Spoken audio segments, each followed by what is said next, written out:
نبی اکرم صلی اللہ علیہ وآلہ وسلم نے فرمایا، جب تم میں سے کوئی اپنی بیوی سے جمع کرے تو کہے اللہ کے نام کے ساتھ شروع کرتا ہوں، اے اللہ ہمیں شیطان سے بچا اور شیطان کو اس چیز سے دور رکھ جو تو اس جمع کے نتیجے میں ہمیں عطا فرمائے۔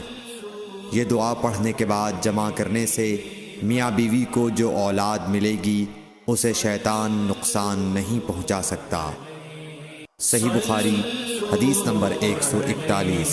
رسول کریم صلی اللہ علیہ وسلم جب قضاء حاجت کے لیے بیت الخلاء میں داخل ہوتے تو یہ دعا پڑھتے، اے اللہ میں ناپاک جنوں اور ناپاک جنیوں سے تیری پناہ مانگتا ہوں۔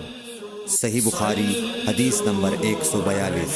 ابن عباس رضی اللہ عنہ سے روایت کرتے ہیں، ابن عباس رضی اللہ تعالی عنہ سے روایت ہے کہ نبی کریم صلی اللہ علیہ وسلم پخانے میں تشریف لے گئے۔ میں نے پخانے کے قریب آپ کے لیے وضو کا پانی رکھ دیا۔ باہر نکل کر آپ نے پوچھا یہ کس نے رکھا؟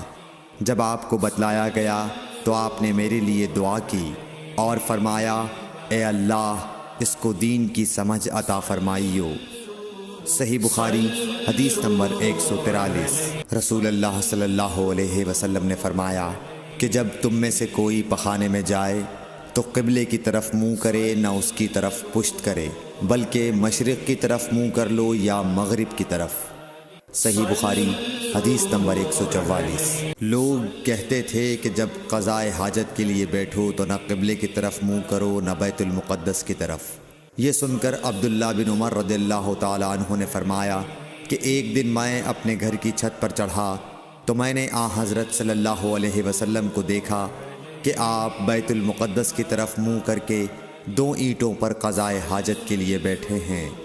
پھر عبداللہ بن عمر رضی اللہ عنہ نے واسع سے کہا کہ شاید تم ان لوگوں میں سے ہو جو اپنے چوتڑوں کے بل نماز پڑھتے ہیں۔ تب میں نے کہا اللہ کی قسم میں نہیں جانتا کہ آپ کا مطلب کیا ہے۔ امام مالک رحمۃ اللہ نے کہا کہ عبداللہ بن عمر رضی اللہ تعالی عنہ نے اس سے وہ شخص مراد لیا جو نماز میں زمین سے اونچا نہ رہے، سجدے میں زمین سے چمٹ جائے۔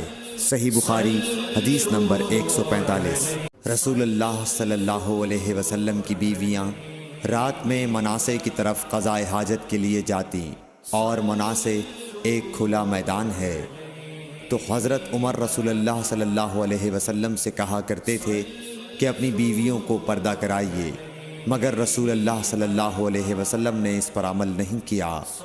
ایک روز رات کو عشاء کے وقت حضرت سودا بنت زمعہ رسول اللہ صلی اللہ علیہ وسلم کی اہلیہ جو دراز قد عورت تھیں باہر گئیں۔ حضرت عمر رضی اللہ عنہ نے انہیں آواز دی اور کہا ہم نے تمہیں پہچان لیا، اور ان کی خواہش یہ تھی کہ پردے کا حکم نازل ہو جائے، چنانچہ اس کے بعد اللہ نے پردے کا حکم نازل فرما دیا۔ صحیح بخاری حدیث نمبر 146۔ آپ صلی اللہ علیہ وسلم نے اپنی بیویوں سے فرمایا کہ تمہیں قضاء حاجت کے لیے باہر نکلنے کی اجازت ہے۔ صحیح بخاری حدیث نمبر 147۔ عبداللہ بن عمر رضی اللہ تعالی عنہ فرماتے ہیں کہ ایک دن میں اپنی بہن اور رسول اللہ صلی اللہ علیہ وسلم کی اہلیہ محترمہ حفصہ کے مکان کی چھت پر اپنی کسی ضرورت سے چڑھا تو مجھے رسول اللہ صلی اللہ علیہ وسلم قضاء حاجت کرتے وقت قبلے کی طرف پشت اور شام کی طرف منہ کیے ہوئے نظر آئے۔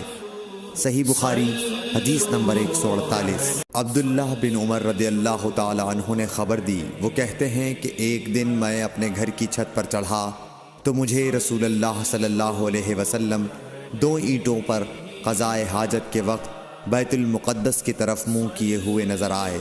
صحیح بخاری حدیث نمبر 149۔ انس بن مالک رضی اللہ تعالی عنہ کہتے تھے کہ جب رسول اللہ صلی اللہ علیہ وسلم رفع حاجت کے لیے نکلتے تو میں اور ایک لڑکا اپنے ساتھ پانی کا برتن لے آتے تھے، مطلب یہ کہ اس پانی سے رسول اللہ صلی اللہ علیہ وسلم طہارت کیا کرتے تھے۔ صحیح بخاری حدیث نمبر 150۔